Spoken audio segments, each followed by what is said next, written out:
L'index est une émission qui vous est proposée par Selim sur Radio-Québec Plus.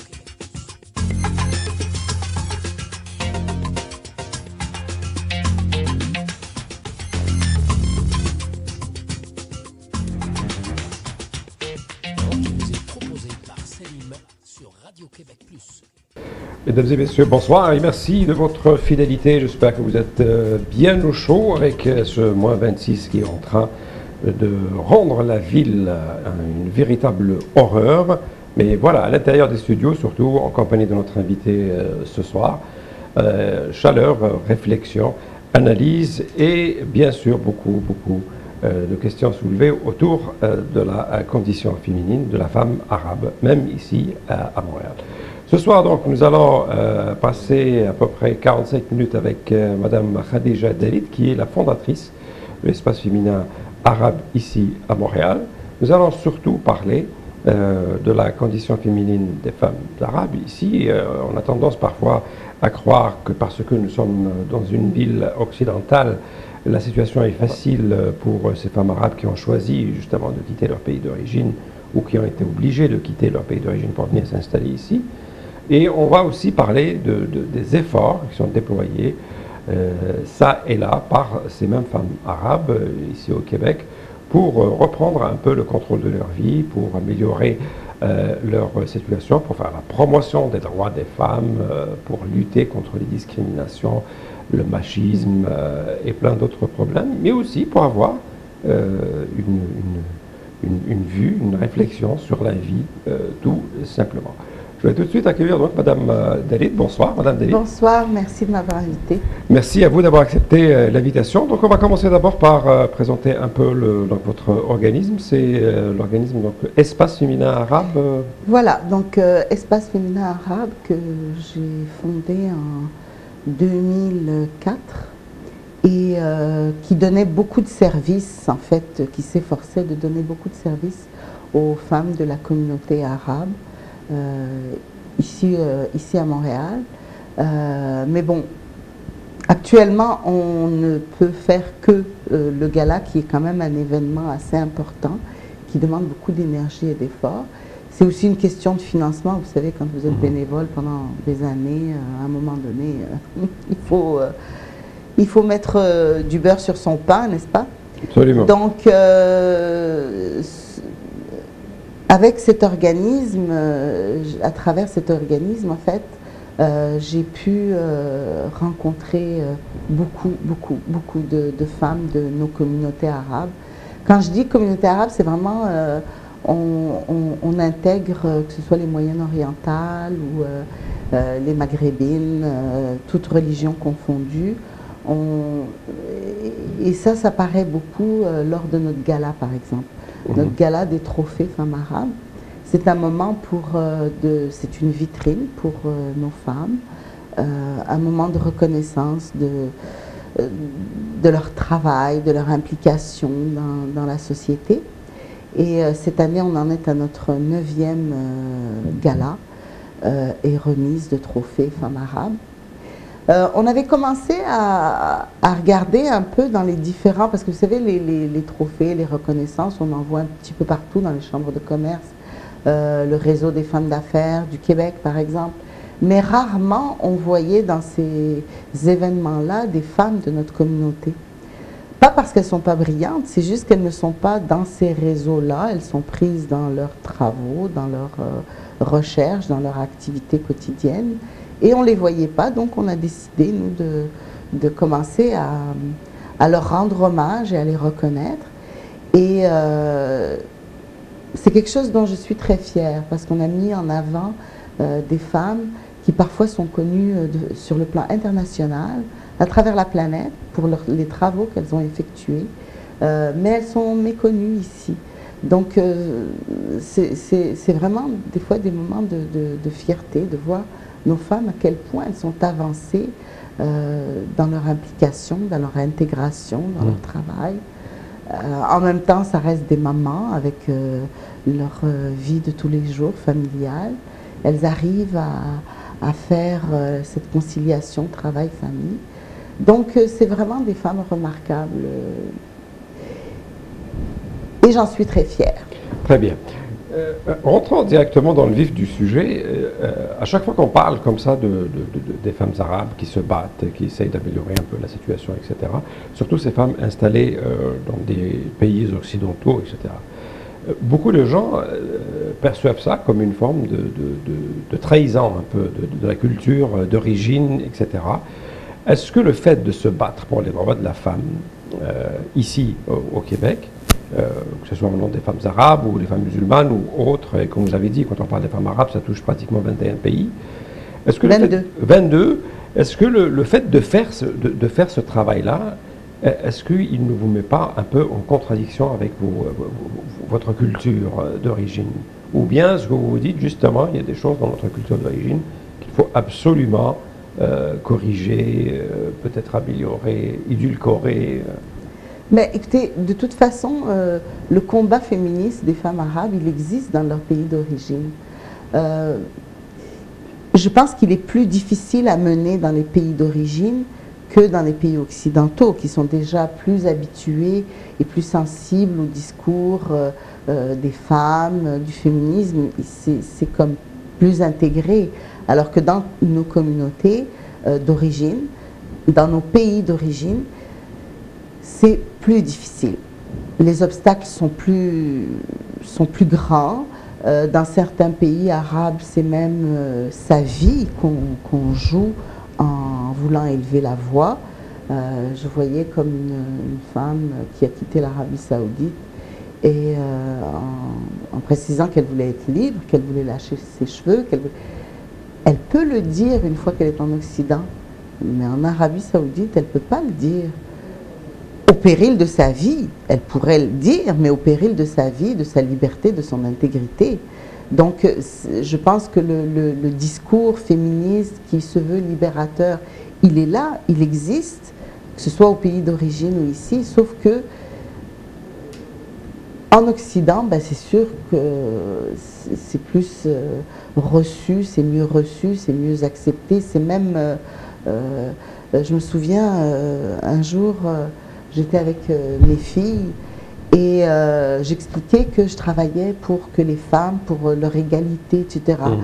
Et mes filles de 15 ans, 16 ans, me disent « Ah bon, parce que les femmes ne sont pas égales aux hommes ?» Et j'étais très contente de cette réaction, parce que pour elles, c'était comme, c'est une évidence. Justement, c'est cette question-là qui revient, c'est là.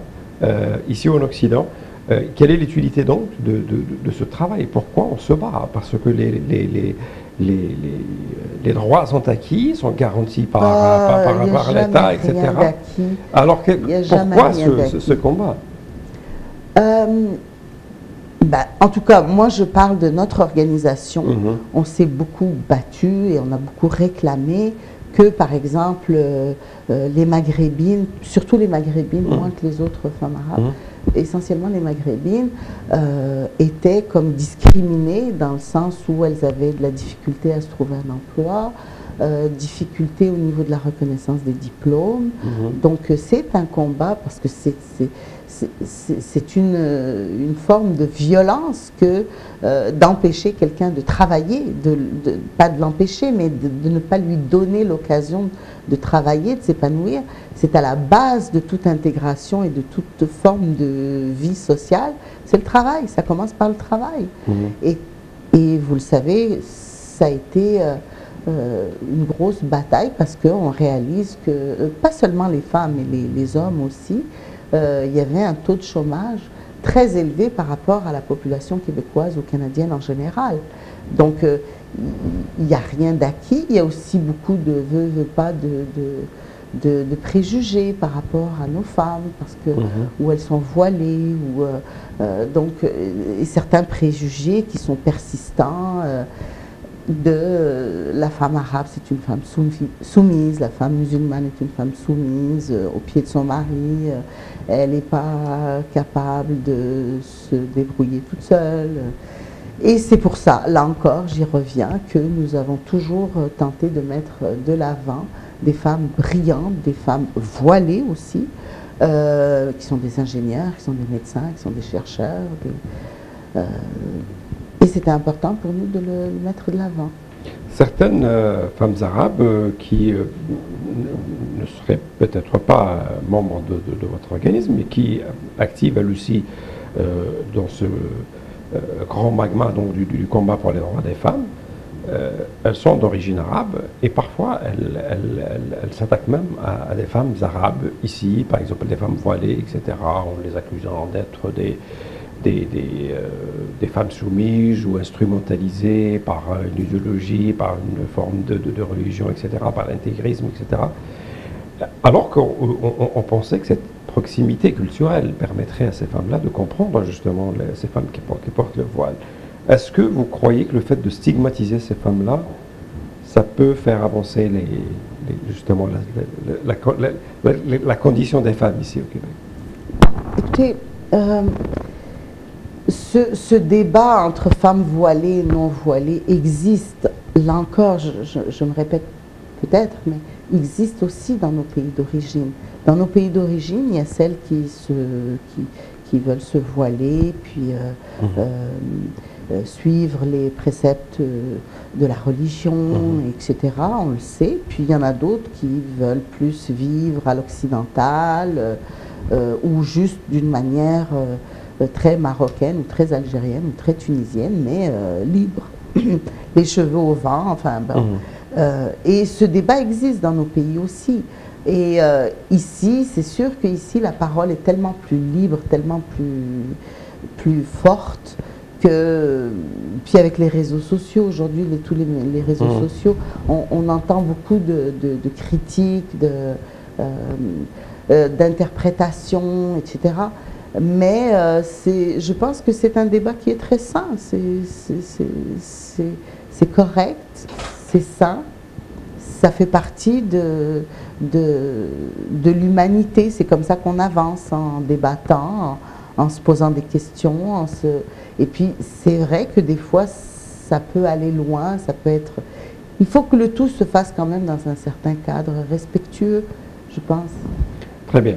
Est-ce que ce qu'on a vu, par exemple, lors du débat sur la charte des valeurs et ce qu'on a, le concept du vivre ensemble, etc., est-ce que ce vivre ensemble-là, justement pour ces femmes, ou bien voilées ou non voilées, en parlant des femmes arabes, est-ce qu'il n'y a pas un lieu de rencontre où les deux camps peuvent un peu avancer pour mieux s'entendre, afin de mieux promouvoir les droits des femmes ici? Ou est-ce que il est impossible de travailler comme ça non, ensemble? Je pense qu'il y a quand même une certaine solidarité, puis une certaine... Parce qu'on se comprend, je veux dire, moi je ne suis pas une femme voilée, mais j'ai beaucoup d'amis qui sont voilées. Je les connais parfaitement, je sais comment elles pensent, je sais comment elles réagissent. Et c'est sûr que je vais prendre leur défense. C'est clair que je vais prendre leur défense, ou alors... elles vont prendre ma défense dans d'autres occasions. Je veux dire, on a une certaine solidarité. Le débat de la charte, ça a été un moment quand même assez charnière, je trouve, où les Québécois les Québécois, puis beaucoup se sont exprimés d'une façon parfois très crue, parfois violente. Ça a été un mauvais quart d'heure à passer pour pas mal de personnes. Et puis les femmes voilées, c'est vrai, ont été prises à partie. Mais je pense que les non-voilés ont pris position en faveur, en demandant de respecter ces femmes-là, de respecter leur choix. Et on sait très bien que dans l'idée de l'étranger à notre communauté, la femme voilée est une femme soumise et on lui a imposé le voile, ce qui est faux, on le sait. On sait qu'il y a beaucoup de femmes qui se voilent par choix. Parfois même le mari n'est pas d'accord, il veut que sa femme soit sexy, soit à la mode, il ne veut pas qu'elle soit voilée, et elle se voile quand même. Donc c'est des choses qu'on connaît, mais c'est sûr que du côté québécois, probablement qu'on réagit différemment, parce qu'on ne se connaît pas. Est-ce que de ce que nous avons vu jusqu'à présent sur cette notion des valeurs citoyennes, etc., où on nous dit qu'il faut sortir des ghettos, il faut justement, en parlant du vivre ensemble, il faut prendre conscience que nous sommes tous des citoyens dans une société qui est le Québec, qui a des valeurs en partage, etc. Est-ce que le fait de continuer à parler de femmes arabes, de femmes philippines, de femmes africaines, etc., est-ce que ce n'est pas une autre manière de rester un peu en retrait, de rester à la marge? Pourquoi faut-il obligatoirement ou nécessairement avoir des organismes comme le vôtre qui se distinguent par cette appartenance ethnique, alors que parfois nous-mêmes, on reproche au nationalisme québécois d'être un nationalisme ethnique, etc. Est-ce qu'il n'y a pas une contradiction dans ce repli identitaire au niveau des communautés? Je ne pense pas que ce soit un repli identitaire, en tout cas pas dans notre cas. Je ne pense pas que c'était plus une façon de... L'arabité en ce moment est mise à mal à cause de tout ce qui se passe sur le plan international, le terrorisme, enfin, c'est relié aux Arabes, aux musulmans, donc c'est ça qui blesse, c'est ça qui fait mal, c'est ça qui fait qu'on parle de nous plus qu'on nous identifie. Et c'est vrai aussi que notre organisation, elle a démarré pas longtemps après le 11 septembre, parce qu'il y avait un certain marasme, il y avait dans notre communauté, c'était un moment difficile. Et donc nos organisations, c'est pas pour se mettre en retrait ou pour s'isoler ou faire des ghettos. D'ailleurs, dans les communautés arabes, il n'y a pas de ghetto à Montréal, il n'y en a pas. Ils vivent vraiment éparpillés, ils ne vivent pas en ghetto. C'est plus quelque chose qui appartenait aux Italiens, qui vivaient vraiment en groupe, ensemble. Mais ce n'est pas le cas des communautés arabes.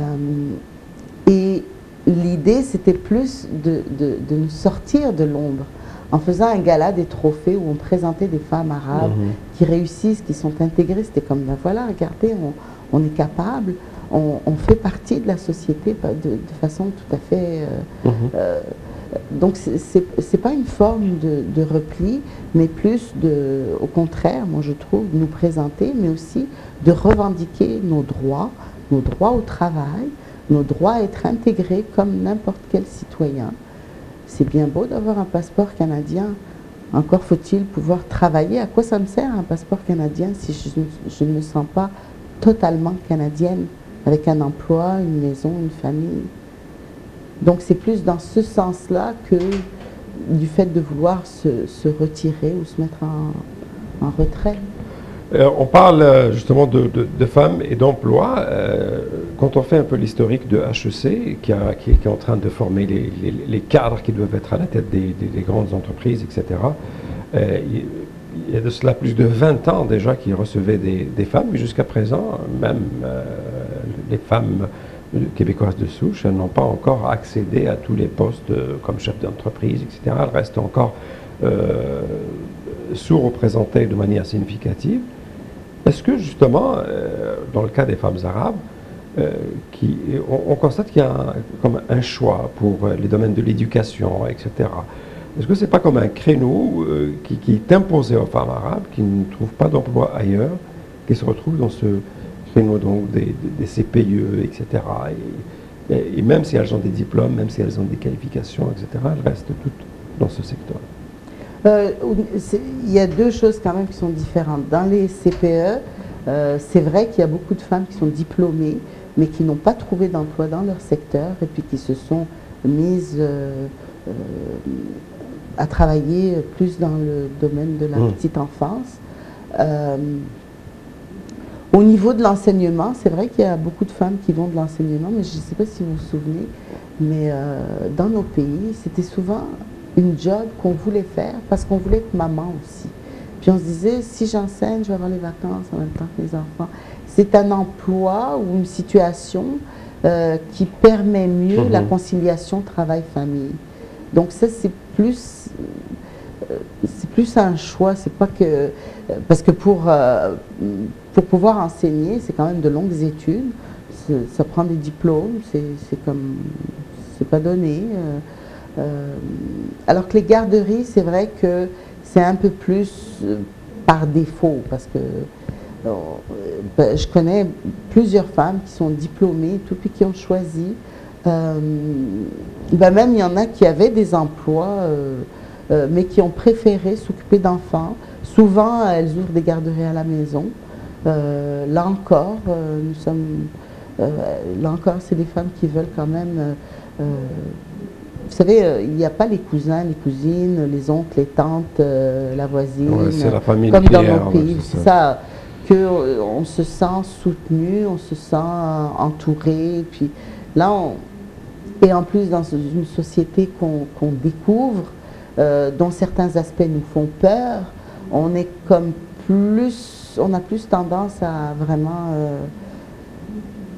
vouloir protéger, vouloir surprotéger nos enfants dans une société où les jeunes ont quand même plus de liberté, où donc les femmes ont peur, les parents, pas juste les femmes, hein, les parents ont souvent peur, donc ils veulent être proches de leurs enfants, et les choix de carrière ou de profession vont souvent de pair avec le fait qu'on a des enfants et on veut rester le plus longtemps avec eux. Très bien. Quand on parle de politique, on voit que les femmes arabes, elles sont un peu moins portées sur la politique. Ça, c'est quand même assez général, parce que même les femmes occidentales, on les retrouve moins nombreuses dans les postes en politique que les hommes. C'est une caractéristique quand même générale. Moi, je suis quand même franchement très agréablement surprise de voir que, vous savez, les Maghrébins, ça fait pas très longtemps qu'on s'est installé au Québec. Ça fait une dizaine, voire une quinzaine d'années, ça fait pas si longtemps. C'est pas comme, je sais pas moi, les populations égyptiennes, libanaises, qui sont là depuis près de 100 ans. Nous, c'est très récent. Et on a quand même pas mal de femmes qui sont en politique. Je pense à Mme Fatima Ouda Pépin, je pense avec le parti de Saïdia, comment ça s'appelle? Je pense Oui. Il y a quand même pas mal de femmes qui se sont... Avec le NPD, oui. Avec le NPD. Il y en a beaucoup aussi qui se sont essayées, qui n'ont pas été élues, mais qui ont essayé. Donc il ne faut pas les oublier. C'est aussi des femmes qui ont voulu s'impliquer en politique. C'est assez remarquable.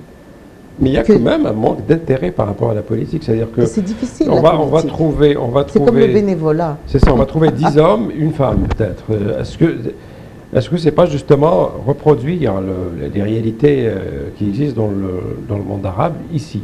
Non, je pense pas. Que de voir cette non, c'est pas la absence même. de femmes. Non, moi je pense pas que, parce qu'il y a des femmes. Vous savez, entrer en politique, c'est le dernier grade de l'intégration. Quand les gens commencent, les gens de l'immigration commencent à s'intéresser, à s'intégrer, voire à se faire élire en politique, c'est le dernier stade de l'intégration. Et je vous dis, on est quand même, c'est pas une immigration vieille. Et pourtant, on a déjà des gens qui sont en politique, que ce soit des hommes et des femmes. Je ne pense pas qu'il y ait plus d'hommes arabes en politique que de femmes arabes. Je ne connais pas les statistiques.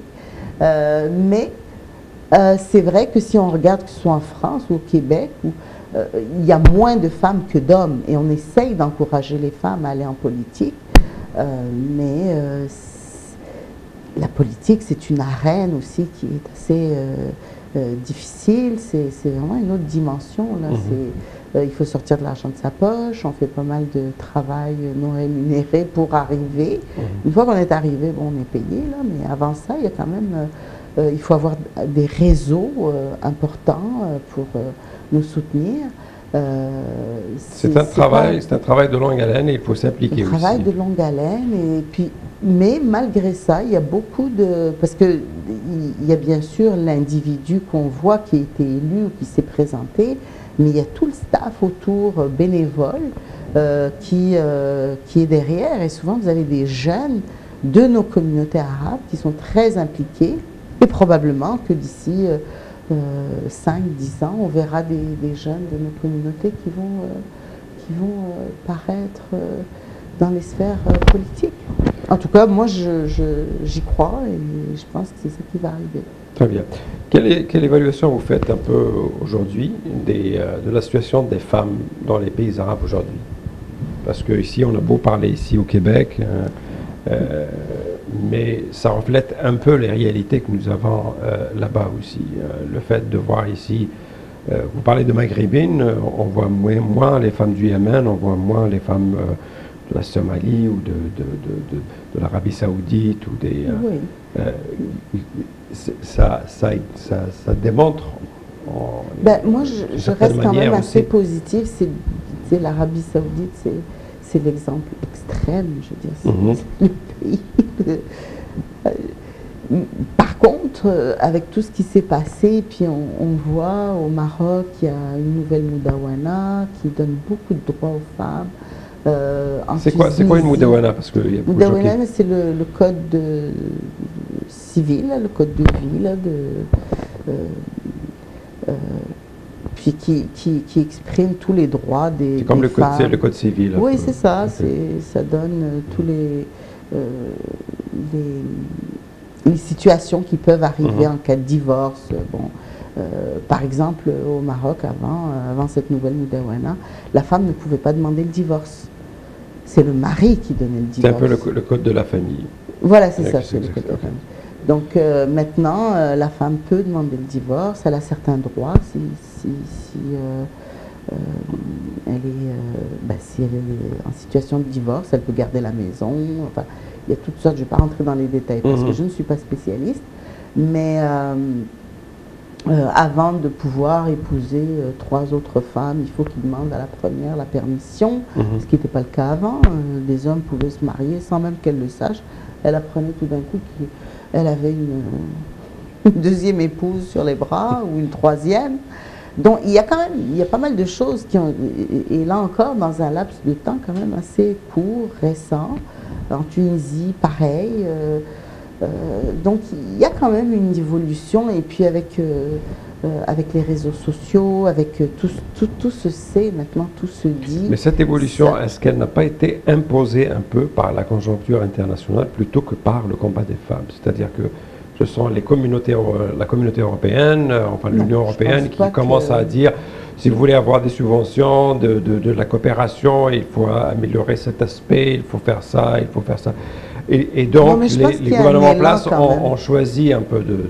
Je pense qu'il y a un élan quand même naturel chez les femmes, parce qu'on a de plus en plus de femmes instruites, qui vont à l'université, qui lisent, qui cherchent, et qui ont donc des positions aussi très claires par rapport à ce qu'elles veulent pour elles.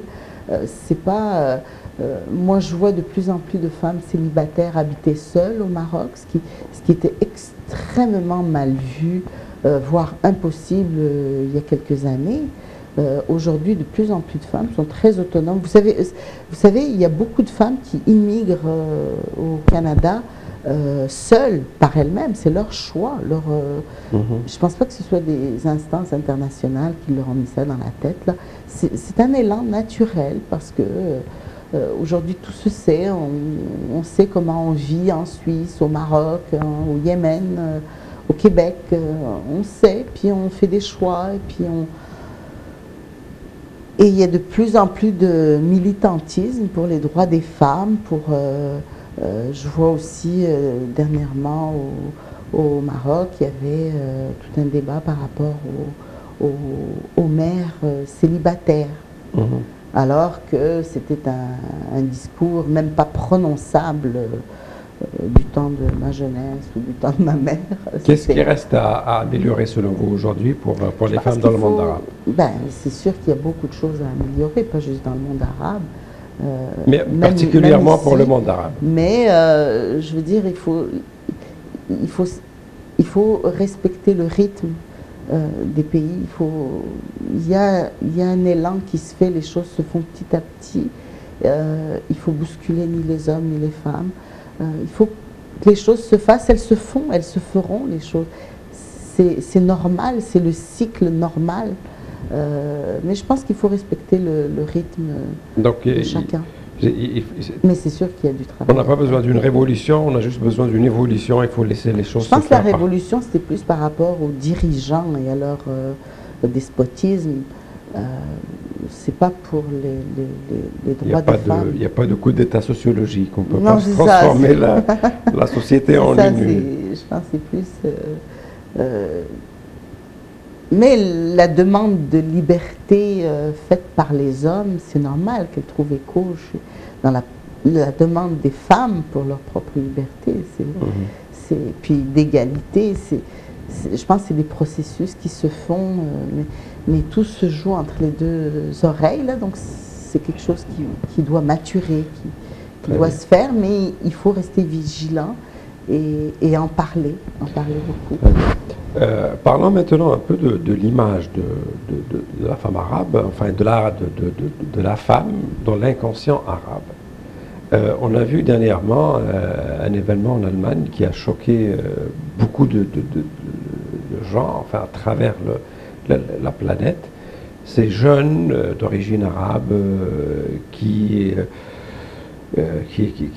ont été les auteurs de comportements un peu répréhensibles par rapport à des jeunes filles lors de la soirée du réveillon. Est-ce que cette femme, donc cette image de la femme qui est là pour être consommée, pour être exploitée, etc., est-ce que cette image-là est toujours ancrée dans l'esprit des jeunes arabes, etc., ou des hommes arabes? Est-ce qu'il ne faudrait pas faire quelque chose pour la chose? Je ne sais pas si c'est une image de femme consommable qui est ancrée dans l'esprit des hommes arabes. Moi, je pense que c'est plus des pays qui ne donnent aucune liberté sexuelle aux jeunes. Pour avoir une vie sexuelle normale, il faut être marié. Et en dehors de ça, et puis c'est de plus en plus difficile pour les jeunes, ils n'ont pas de travail, les loyers sont trop chers, donc c'est pas possible. Mais qu'est-ce qu'ils font? Les femmes se voilent pour se cacher. Ou alors ils vont... En tout cas, il y a quelque chose là-dedans que c'est pas la... c'est ça, c'est les hommes qui devraient... c'est l'ensemble de la société qui devrait réfléchir aussi à ça, parce que c'est pas normal de rester jusqu'à 30 ans ou 35 ans célibataire, et normalement dans une société qui... Il n'y a aucun rapport sexuel, aucune vie, c'est pas normal. Et est-ce que cet état de choses... Il y a quelque chose qui doit se faire, où on va chez les prostituées, où on va en Europe, ou je ne sais pas, mais... Mais est-ce que cet état de choses peut à lui seul expliquer ce comportement? Écoutez, moi j'avais une grosse polémique. Où ces valeurs, justement, elles sont où ces valeurs qu'on essaie de défendre, celle de respecter l'autrui, de se retenir, d'être un homme fort, elles sont où ces valeurs? Moi j'ai eu un échange avec Madame Lise Ravary du Journal de Montréal à ce sujet, parce qu'elle avait été très critique et puis elle avait accusé tous les musulmans d'être des horreurs, de violeurs, en tout cas. Mais moi, j'ai pas vu d'image. Je trouve ça regrettable ce qui s'est passé, c'est horrible. Pour une femme d'être comme ça, atteinte, touchée dans son intégrité, je trouve que c'est la pire chose qui puisse... C'est un avilissement, c'est très dégradant, c'est pas beau, et c'est vrai qu'on a tendance à accuser les hommes de sauvages dans de telles situations. C'est juste de la sauvagerie, c'est un manque de dignité, de retenue. Beaucoup d'intellectuels arabes ont qualifié ça de honte. C'est une honte. C'est une honte, mais en même temps, bon, je ne sais pas ce qui s'est passé, parce que souvent dans des phénomènes de foule comme ça, aujourd'hui, il y a quelqu'un qui a un téléphone, qui a pris des photos, des images. Et là, on n'a rien vu. On nous a juste dit, c'est des réfugiés syriens, c'est des maghrébins qui sont venus, Et puis après, on a vu d'autres images récemment qui sont sorties où on voyait des Allemands qui faisaient des attouchements, en tout cas, qui n'étaient pas très... qui ne se retenaient pas plus. Donc, je ne sais pas. J'ai de la difficulté aussi à comprendre que des réfugiés qui viennent de traverser Non, les migrants et les réfugiés ont été blanchis. Donc aujourd'hui, on sait que les auteurs de ces actes de barbarie étaient déjà établis en Allemagne depuis fort longtemps. Donc ce ne sont pas des réfugiés ni des migrants. Là. Ils sont peut-être même des gens qui sont nés en Allemagne, etc. Je reviens à la polémique, justement, à votre débat que vous avez eu avec Lise Ravary. Est-ce que vous l'avez fait par tribalisme, pour défendre les gens qui appartiennent à la même culture que vous, à la même race même? Pourquoi vous prononcez le mot tribalisme? Pourquoi je ferais ça par tribalisme? Je me sens concernée parce qu'on parle de gens qui viennent de la même culture, même pays, et ils ont été décrits mais comme des loups errants. Vous l'auriez fait si on avait parlé d'Espagnol comme ça? Je pense que je suis assez universelle. Je suis contre l'injustice, contre la méchanceté. Ça me vient tout naturellement de défendre. Si je vois une injustice, je pense pas que ce soit... C'est sûr que ça me touche quand c'est une communauté que je connais de l'intérieur et qu'on vient critiquer sur la place publique sans prendre aucune précaution. Ça me touche effectivement. Mais il y a des moments où d'autres communautés ont été touchées, puis ça m'interpelle tout autant. C'est pas... Qu'est-ce qui vous a vraiment choqué dans les propos de Lise Rabal? Est-ce que c'était plutôt le ton? Est-ce que c'était la manière de développer son papier? C'était quoi exactement qui vous a choqué? Mais c'était tout le texte. Il faut lire le texte. Là, je ne me rappelle pas les phrases en particulier, mais c'était vraiment des gens qui... Elle décrivait ces populaces, quasiment, comme des hordes de jeunes qui n'avaient rien à donner, frustrés, misérables, hagards, en tout cas c'était... dégueu. Voilà. Donc, ça m'avait quand même... Puis j'ai pas été la seule, c'était assez choquant quand même, la façon... Bon, en même temps, c'est une femme que j'aime bien parce que, et je crois qu'on se ressemble un peu. Elle est passionnée, elle est bon. Et puis des fois, peut-être que ses mots ont dépassé un peu sa parole, mais c'est ça. Mais j'avais écrit une lettre de réponse et puis malheureusement, le Journal de Montréal ne m'a pas donné ce droit de réponse. Donc, j'ai pas pu publier ma lettre. Ça, c'est justement là où je voulais en venir. Sur le plan des médias. Oui. Vous-même, vous avez parlé de compétences, de femmes arabes qui ont diplôme, etc. Et il y a beaucoup de femmes arabes journalistes ici, etc. Oui. Qui ne sont pratiquement jamais invitées dans les médias donc de mainstream ici au Québec. Cette discrimination, cette marginalisation, est-ce qu'elle obéit à une certaine logique selon vous? Ben, je trouve qu'il y a quand même des femmes qui prennent la parole. Kenza Benny a travaillé pour Châtelaine, pour Elle Québec, en tout cas, elle est journaliste, elle écrit. Madame Rachida Azdouz est invitée, elle n'est pas journaliste, elle est psychologue. Mais elle est invitée souvent sur les plateaux de télévision, même à Tout le monde en parle. Elle faisait même régulièrement une chronique à la radio de Radio-Canada tous les matins. Le matin, oui. Oui. Donc, Lamine Foura est souvent invitée. Il n'est pas une femme, elle. Non, mais je veux dire les Arabes, parce qu'on se comprend, là, que c'est les Arabes. Il est souvent invité. Moi aussi, j'ai été invitée souvent. Donc, vous êtes quatre?